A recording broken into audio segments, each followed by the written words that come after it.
اور اس میں مزہ آتا تھا، خوشی محسوس ہوتی تھی۔ اس کے بعد ہے روا کے مکین مہمانوں کی ایک بہت بڑی تعداد کو اپنے گھروں میں سمو لیتے تھے۔ حضور انور نے فرمایا کہ UK کا جلسہ سالانہ ایسا جلسہ ہے جہاں جلسے کے عارضی انتظامات کر کے چند دنوں کے لیے ایک عارضی شہر ہی بنا دیا جاتا ہے۔ پاکستان میں جلسے ہوتے تھے تو وہاں بھی لنگر خانوں کا ایک مستقل انتظام تھا، کئی لنگر خانے تھے، اسی طرح رہائش گاہیں بھی کافی حد تک مستقل ہو گئی تھیں۔ اس سے پہلے جب اسکول اور کالج جماعت کے تھے تو وہاں رہائش گاہ ہوتی تھی، لیکن جب حکومت نے لے لیے تو پھر دوسری رہائش گاہیں بن گئیں۔ گو بہت زیادہ تعداد ہونے کی وجہ سے عارضی رہائش گاہیں خیمے لگا کر بھی بنائی جاتی تھیں۔ اس کے علاوہ روا کے مکین مہمانوں کی ایک بہت بڑی تعداد کو اپنے گھروں میں سمو لیتے تھے، یعنی اپنے گھروں میں جگہ دیتے تھے۔ وہ جس جگہ پر ہوتے تھے ان کا کھانا وہاں وغیرہ لنگر خانوں سے آتا تھا۔ بہرحال روا کے جلسے کے بعض مستقل انتظامات بھی تھے اور ایک لمبے تجربے سے علاوہ مستقل انتظامی ڈھانچے کے روا کے مکین بھی انتظامات کے ماہر ہو چکے تھے۔ اللہ کرے کہ ان کی یہ رونقیں اور یہ تربیتی ماحول اور یہ خدمت کے جذبے ان کی زندگی کا دوبارہ حصہ بن جائیں، آمین۔ اسی طرح اب قادیان میں بھی بہت سے مستقل انتظامات ہو چکے ہیں۔ عارضی طور پر اب زیادہ جلسہ گاہ کے انتظامات ہی ہیں، جلسہ گاہ ہی ہے جو زیادہ انتظامات چاہتی ہے۔ بے شک لنگر خانوں کے لیے غیر احمدیوں میں سے زائد لیبر یا غیر مسلموں میں سے لیبر لانی پڑتی ہے، کھانے پکوائی کے لیے، روٹی پکوانے کے لیے پکانے والے لانے پڑتے ہیں، لیکن لنگروں کا مستقل وہاں بھی انتظام ہے۔ تو بچوں اس میں بھی حضور نے بتایا کہ جب روا میں جلسے ہوتے تھے یا قادیان میں تو وہ اپنے گھروں میں مہمانوں کو جگہ دے دیتے تھے، ٹھیک ہے۔ اور اب اگلا ہے کہ روا کا سردی میں کھلے میدان میں جلسہ۔ مجھے بتایا گیا کہ پچھلے سال شامل ہونے والی ایک خاتون نے کہا کہ مارکیوں میں ایئر کنڈیشننگ کا انتظام ہونا چاہیے، موسم گرما ہوتا ہے، ہمیں علم ہے اور انتظامیہ کو بھی علم ہے، لیکن ایئر کنڈیشننگ کا انتظام کرنا بہت مشکل ہے۔ اگر ایسی صورت ہو تو دروازے کھول دینے چاہیے تاکہ ہوا آتی رہے۔ لوگ سمجھتے ہیں کہ یہ ایک معمولی چیز ہے، یا اگر پنکھوں کا بھی انتظام ہے تو یہ معمولی چیز ہے۔ بعض تکنیکی روکیں اور مسائل بھی سامنے آ جاتے ہیں، یعنی ٹیکنیکلی وہ نہیں کر سکتے، جس کی وجہ سے انتظام نہیں ہو سکتے۔ پنکھوں کا انتظام بھی بعض دفعہ مشکل ہو جاتا ہے اور پھر اخراجات کو بھی مد نظر رکھنا پڑتا ہے۔ روا میں جو جلسے ہوتے تھے یا قادیان میں ابھی بھی ہوتے ہیں تو سردیوں میں کھلے میں بیٹھ کر اور بعض دفعہ بارش میں بھی لوگ جلسہ سنتے ہیں اور سردی بھی برداشت کرتے ہیں۔ بس اگر شامل ہونے والوں کو ایسی چھوٹی موٹی تکلیفیں برداشت کرنی پڑیں، گرمی برداشت کرنی پڑے تو برداشت کرنی چاہیے۔ تو دیکھا بچوں آپ نے حضور نے کتنا پیارا بتایا ہے کہ جلسے میں اگر تھوڑی سی مشکل ہوتی بھی ہے، گرمی لگتی ہے یا سردی کا موسم ہے اور سردی لگتی ہے تو اس کو برداشت کرنا چاہیے، ٹھیک ہے۔ پہلے تو جلسے حضور نے بتایا ہے کہ اس میں پنکھے بھی نہیں ہوتے تھے بعض دفعہ، تو اسی طرح گرمی میں لوگ سنتے تھے اور برداشت کرتے تھے۔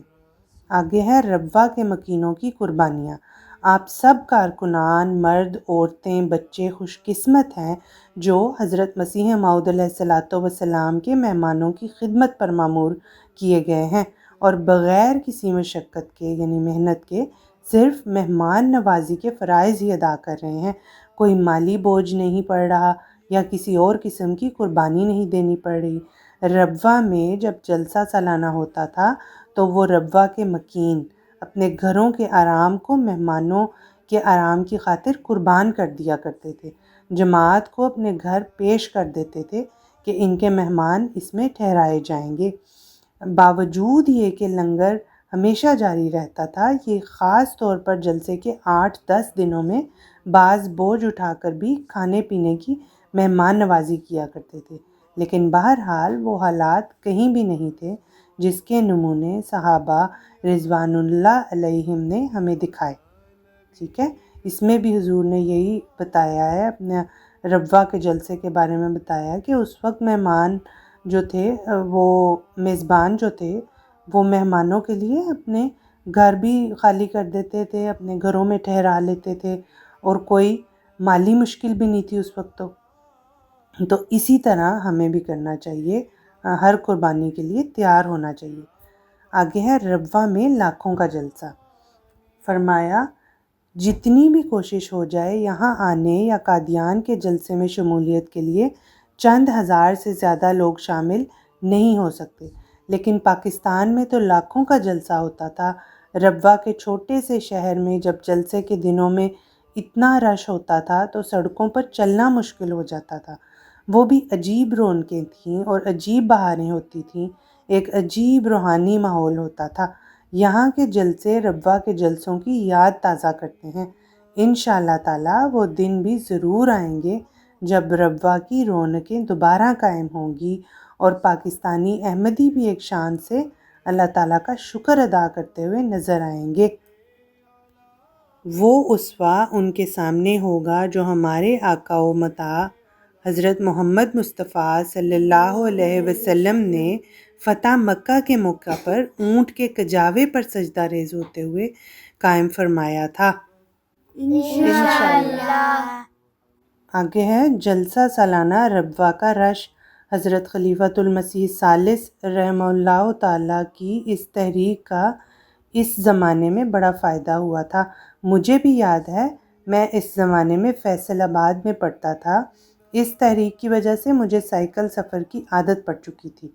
تو یہ حضور تحریک کا ذکر فرما رہے ہیں، حضرت خلیفۃ المسیح ثالث نے رحمہ اللہ تعالیٰ نے سائیکل چلانے کی تحریک کی تھی، ٹھیک ہے؟ تو حضور فرما رہے ہیں کہ اس تحریک کی وجہ سے مجھے سائیکل سفر کی عادت پڑ چکی تھی۔ تو جلسے کے بعد ایک دفعہ فیصل آباد جانے کے لیے میں بس کے اڈے پہ آیا تو ان دنوں میں بہت رش ہوتا تھا جلسے کے دنوں میں۔ جنہوں نے ربوہ کا جلسہ دیکھا ہوا ہے ان کو پتہ ہوگا۔ میرے ساتھ میرے ایک عزیز بھی تھے، تو آدھا گھنٹہ انتظار کے بعد میں نے کہا چلو بہتر یہ ہے کہ سائیکل پہ چلتے ہیں۔ ہم دونوں گھر آئے، وہاں سے سائیکل لیا اور سائیکل پہ بیٹھ کے آرام سے فیصل آباد پہنچ گئے۔ اگلے دن میرا پیپر تھا یا جو بھی ایمرجنسی تھی، تو اگر ہمیں پہلے عادت نہ ہوتی تو شاید 6 گھنٹے تک بس کے انتظار میں کھڑے رہنا پڑتا۔ تو بڑا فائدہ ہو جاتا ہے سائیکل سواری کا۔ تو بچوں اس میں حضور یہ بتا رہے ہیں کہ جلسے میں اتنا رش ہوتا تھا کہ بس سٹاپ پر بھی جگہ ہی نہیں ملتی تھی بس میں، ٹھیک ہے؟ اس کے بعد ہے کیچڑ پر سجدہ۔ ایک انٹرویو میں عامر سفیر صاحب نے دریافت کیا کہ پیارے حضور، آپ نے خطاب میں فرمایا کہ ایک دفعہ حضور کو کسی جلسے کے موقع پر اپنے چہرہ مبارک سے مٹی یا کیچڑ صاف کرنا پڑا تھا، کیا حضور انور وہ واقعہ بیان فرما سکتے ہیں؟ حضور انور ایدہ اللہ تعالیٰ بنصرہ العزیز نے فرمایا کہ یہ 1988 کی بات ہے، جبکہ میں محتمم مجالس بیرون تھا اور تمام دنیا میں صرف ایک صدر خدام الانبیاء ہوا کرتے تھے اور ہر ملک میں نیشنل قائد ہوتا تھا۔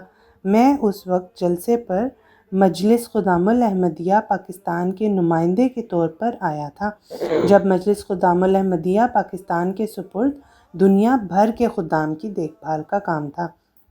یہ واقعہ حضور انور نے خطبہ جمعہ میں یوں بیان فرمایا تھا: موسم کی خرابی کو عذر نہ بنائیں۔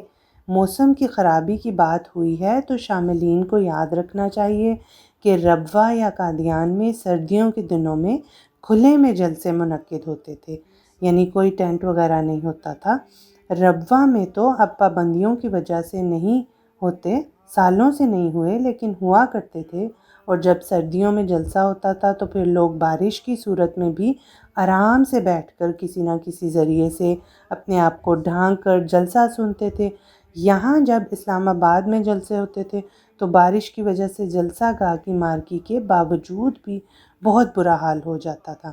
نیچے بیٹھنے کے لیے صرف گھاس رکھا جاتا تھا، نیچے باقاعدہ کوئی فرش نہیں بنایا جاتا تھا جس طرح اب لکڑی کا بنایا جاتا ہے۔ مجھے یاد ہے کہ ایک جلسے میں شامل ہوا تو بارش کی وجہ سے جلسہ گاہ کے اندر بھی کچھ حصے میں پانی آ گیا اور زمین گیلی ہو گئی۔ کناروں پر تو پانی کھڑا تھا اور جو لوگ کناروں پہ کھڑے ہو کے نماز پڑھتے تھے ان کے گھٹنے اور ماتھے پانی میں ہوتے تھے یا کیچڑ میں ہوتے تھے۔ خود میرے ساتھ بھی اسی طرح ہوا، اور سجدے سے سر اٹھا کر پہلے ماتھا صاف کرنا پڑتا تھا کہ آنکھوں میں پانی یا کیچڑ نہ آ جائے، یا گھاس پھوس لگا ہوتا تھا۔ لیکن سب لوگ میں نے دیکھا ہے کہ ایک جذبے سے جلسے میں شامل ہوتے تھے۔ اللہ تعالیٰ کے فضل سے اب بھی یہ جذبہ ہے، اور کہنا چاہیے کہ احمدیوں کو تقریباً اکثریت میں یہ جذبہ موجود ہے، لیکن بعض ذرا نازک مزاج بھی ہوتے ہیں، یا حالات کی وجہ سے، اب زمانے کی دوری کی وجہ سے نازک مزاجی آ گئی ہے۔ تو بچوں، آپ نے دیکھا ہے کہ جتنے بھی مشکل حالات ہوں تو ان کا سامنا ہمیں کرنا چاہیے، اور حضور نے تو یہ بھی بتایا کہ کیچڑ بھی ہو جاتا تھا تو پھر بھی وہیں پہ نماز پڑھتے تھے، ٹھیک ہے، جلسے میں۔ اس کے بعد ہے روٹی پکانے والوں کی ہڑتال۔ جلسے کے دنوں میں بعض اوقات ایسے ہو جاتا ہے کہ کھانے میں وقتی طور پر کمی آ جاتی ہے۔ اس لیے ایک تو یہ کہ کھانا کھانے والوں کو، مہمانوں کو اس وقت صبر سے کام لینا چاہیے۔ ویسے تو اللہ تعالیٰ کا فضل ہے، عموماً جلسے کے دنوں میں اگر کھانے میں وقتی کمی آ جائے، بعض دفعہ اگر سالن ہو بھی تو روٹی میں کمی آ جاتی ہے، تو وہ بہت تھوڑے وقت کے لیے ہوتی ہے، اور اللہ تعالیٰ انتظام فرما دیتا ہے، جلدی اصلاح بھی ہو جاتی ہے۔ گزشتہ سال مثلاً مشین میں چند گھنٹوں کے لیے خرابی ہو گئی، جس کی وجہ سے پریشانی ہوئی، لیکن کیونکہ متبادل انتظام تھا اور اس عرصے میں مشین بھی ٹھیک ہو گئی تو اتنا احساس نہیں ہوا۔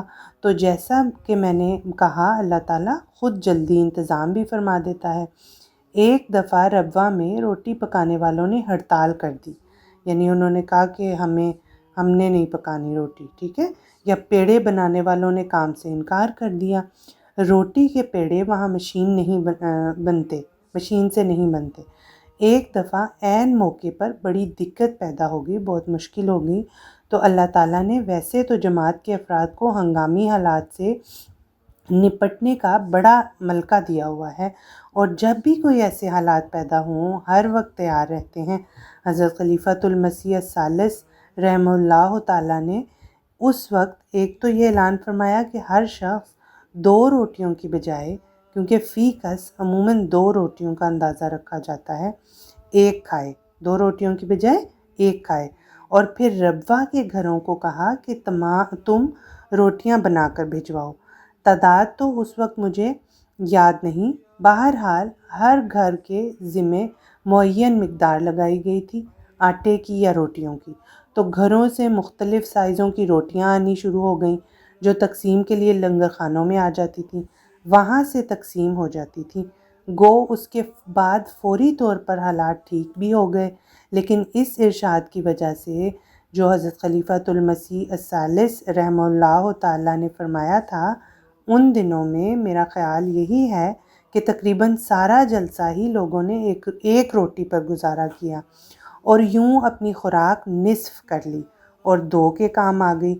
تو یہ جو حضرت صلی اللہ علیہ وسلم نے بظاہر چھوٹے چھوٹے ارشادات فرمائے ہیں، ان کی بھی بڑی اہمیت ہے، اور جب موقع آئے تب پتہ لگتا ہے کہ ان کی کیا اہمیت ہے، اور ان پر عمل کرنے والے بھی آج اللہ تعالیٰ کے فضل سے احمدی ہی ہیں۔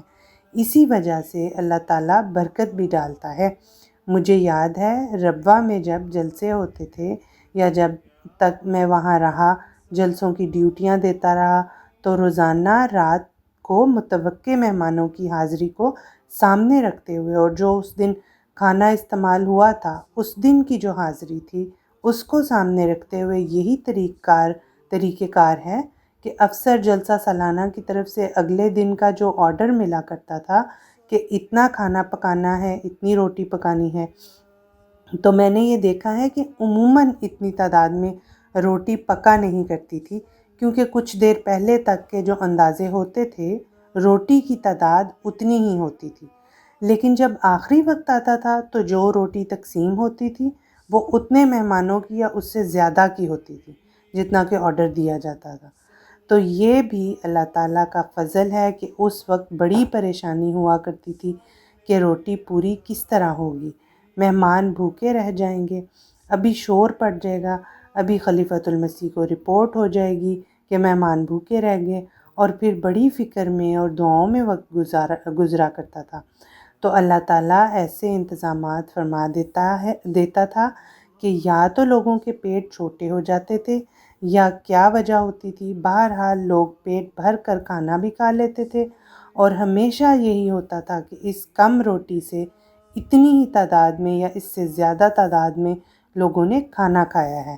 بعض دفعہ اتنی کمی ہوتی تھی کہ اگر تعداد کو گنا جائے تو ایک ایک آدمی کا کھانا جو تھا وہ 3 کے لیے کافی ہوا کرتا تھا۔ تو یہ برکت کے نظارے ہمیں جلسے کے دنوں میں اللہ تعالیٰ کے فضل سے بہت نظر آتے ہیں۔ اللہ تعالیٰ خوراک میں برکت ڈالتا ہے۔ تو دیکھا بچوں، آپ نے حضور نے بتایا ہے کہ جلسے میں کس طرح سے اللہ تعالیٰ برکت ڈالتا ہے۔ آگے ہیں 1985 کا جلسہ UK، 1985 کا جلسہ۔ اللہ تعالیٰ کے فضل سے اب تو تقریباً 4 دہائیاں گزر گئی ہیں، یہاں خلافت کی موجودگی میں جلسہ سالانہ منعقد ہوئے۔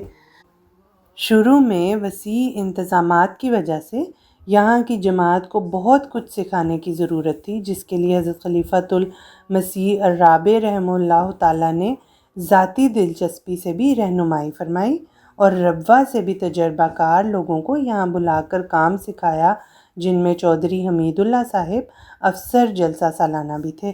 انہوں نے بڑی مدد کی۔ 1985 میں یہاں جو پہلا جلسہ حضرت خلیفۃ المسیح الرابع رحمہ اللہ تعالیٰ کی موجودگی میں ہوا، اس سے پہلے ایک جلسہ 84 میں بھی ہوا تھا، لیکن بہت مختصر تھا۔ جو باقاعدہ جلسہ ہوا 1985 میں ہوا، 1985 میں، اس میں شاید 5000 لوگ شامل ہوئے، اور اس کی بھی انتظامیہ کو بڑی فکر تھی۔ ہر ایک پریشان تھا کہ کس طرح سنبھالیں گے۔ اب اللہ تعالیٰ کے فضل سے صرف خدام الاحمدیہ UK کے اجتماع میں یا لجنہ اماء اللہ کے اجتماع میں اس سے کہیں زیادہ حاضری ہوتی ہے، اور بڑے احسن طریقے سے یہ ذیلی تنظیمیں بھی اپنا انتظام سنبھال لیتی ہیں۔ پس اس لحاظ سے UK کی جماعت بہت تجربے کار ہو چکی ہے کہ انتظامات سنبھال سکے۔ اس کے بعد ہے جلسہ سالانہ حقیقی اسلامی تقریب۔ پہلے یہ جلسہ صرف قادیان میں ہوتا تھا، پھر قادیان سے نکل کر ربوہ میں شروع ہوا، لیکن ربوہ میں پابندیاں لگ گئیں۔ مخالفین نے تو سمجھا تھا، اور حکومت وقت نے، بلکہ حکومتوں نے جو بھی وقتی حکومتیں رہی ہیں، انہوں نے مخالفین پر ہاتھ رکھ کر یہ سمجھا تھا کہ جماعت احمدیہ پر پاکستان میں پابندیاں لگا کر وہ احمدیت کی ترقی کو روک دیں گے۔ لیکن ہوا کیا؟ جیسا کہ ابھی میں نے بتایا ہے کہ آج ان دنوں میں دنیا کے کئی ممالک میں جلسے ہو رہے ہیں، اور دوران سال اپنی اپنی سہولت اور حالات کے مطابق دنیا کے تقریباً تمام ان ممالک میں جلسے ہوتے ہیں جہاں جماعت احمدیہ قائم ہے۔ گویا حضرت مسیح موعود علیہ السلام کے قائم کردہ اس جلسے کے نظام نے بین الاقوامی حیثیت اختیار کر لی ہے۔ گو چند ممالک میں پہلے بھی جلسے ہوتے تھے جب ربوہ میں جلسے ہوا کرتے تھے، لیکن اب ان جلسوں کی بھی وسعت کئی گنا زیادہ ہو چکی ہے، اور مزید نئے ممالک بھی شامل ہو چکے ہیں، اور صرف احمدی ہی نہیں بلکہ دنیا کے کئی ممالک کے دنیاوی لیڈر اور دوسرے مذاہب کے ماننے والے، بلکہ بعض شریف الطبع مسلمان بھی جماعت احمدیہ کے جلسہ سالانہ کو ایک ایسی تقریب قرار دیتے ہیں جو دنیا کو اسلام کی حقیقت بتا کر اسلام کی خوبصورت تعلیم سے آگاہ کرتی ہے۔ جلسہ سالانہ ربوہ کے لیے دعا کی تحریک۔ اسی ضمن میں حضور انور ایدہ اللہ تعالیٰ نے جلسہ سالانہ ربوہ کے انعقاد کے سلسلے میں دعا کی تحریک کرتے ہوئے فرمایا کہ جیسا کہ ہم سب جانتے ہیں کہ گزشتہ قریباً 24 سال سے جب حضرت خلیفۃ المسیح رابع رحمہ اللہ تعالیٰ کی یہاں ہجرت ہوئی، یہ جلسہ سالانہ UK کا جلسہ سالانہ نہیں رہا، بلکہ بین الاقوامی جلسہ کی صورت اختیار کر گیا ہے، یعنی انٹرنیشنل۔ اور جیسا کہ میں پہلے بھی کئی دفعہ کہہ چکا ہوں کہ جب تک خلافت کا یہاں قیام ہے، اس جلسے کی بین الاقوامی حیثیت رہے گی۔ حضرت خلیفۃ المسیح الرابع رحمہ اللہ تعالیٰ کے یہاں آنے کے بعد جو پہلا جلسہ ہوا تھا، اس کی اہمیت کے پیش نظر بلکہ بعد کے کئی سال بھی مختلف اوقات میں آپ رحمہ اللہ نے یہاں کے ملکی جماعتی نظام کی ٹریننگ کے لیے ان کو صحیح جماعتی روایات سے متعارف کرانے کے لیے جلسے کے مختلف شعبہ جات اور مختلف امور کی باحسن سر انجام دہی کے لیے جہاں خود بڑی محنت سے ذاتی دلچسپی سے لے کر جلسے کے نظام کو اپنی رہنمائی سے نوازا، وہاں مرکز سے روا سے بھی تجربے کار پرانے کام کرنے والے افسران جن کا سالہ سال جلسے کے انتظام چلانے کا تجربہ تھا اور جماعتی روایات سے بھی واقف تھے، کو بھی یہاں کے نظام کے ساتھ مشوروں میں شامل رکھا۔ بہرحال چند سالوں میں اللہ تعالیٰ کے فضل سے UK کی جماعت اس معاملے میں اتنی تربیت یافتہ ہو گئی ہے کہ میں سمجھتا ہوں کہ اگر اب لاکھوں کی تعداد میں بھی مہمان آ جائیں تو یہ بغیر کسی گھبراہٹ اور انتظامی نقص کے یا دقت کے یعنی مشکل کے جلسے کے انتظام کو اللہ کے فضل سے احسن طریق پر سر انجام دے سکتے ہیں۔ بلکہ بعض دفعہ جب میں سوچتا ہوں تو یہ فکر ہوتی ہے کہ پاکستان میں بھی جب انشاءاللہ تعالی حالات بہتر ہوں گے، جلسہ سالانہ ہوگا تو لمبے عرصے کے تعطل کی وجہ سے یعنی جو اس میں وقفہ آ گیا ہے اس کی وجہ سے بہت سے کارکنان جو اس وقت جب آخری جلسہ 1983 کا ہوا تو ایکٹیو تھے اور اب بڑی عمر ہو جانے کی وجہ سے اتنے ایکٹیو نہیں رہے ہوں گے، بعض ان میں سے دنیا میں بھی نہیں رہے، تو نئی نسل ڈیوٹیاں دینے کا تجربہ نہ ہونے کی وجہ سے جلسے کے انتظامات کو کس طرح سنبھالے گی۔ لیکن پھر اللہ تعالیٰ کا جو حضرت مسیح موعود علیہ الصلوۃ والسلام کی جماعت سے سلوک ہے، اسے دیکھ کر اور احمدیوں کی فدائیت اور ایمان کے جذبے کو دیکھ کر تسلی ہوتی ہے کہ انشاءاللہ اللہ تعالیٰ خود ہی ان فکروں کو دور کرنے کے سامان پیدا فرمائے گا۔ بہرحال آپ سب سے اور خاص طور پر پاکستان کے رہنے والے احمدیوں سے درخواست کرتا ہوں کہ دعا کریں کہ اللہ تعالیٰ پاکستان میں بھی جلسے کے انعقاد کے سامان پیدا فرمائے اور ان کی یہ محرومیاں بھی دور ہوں اور ہماری فکریں جو بشری تقاضا ہیں ان کو بھی اللہ تعالیٰ دور فرمائے۔ آمین۔ بہرحال یہ تو ضمناً دعا کی تحریک کی طرف توجہ پیدا ہوئی تھی جو میں نے کی۔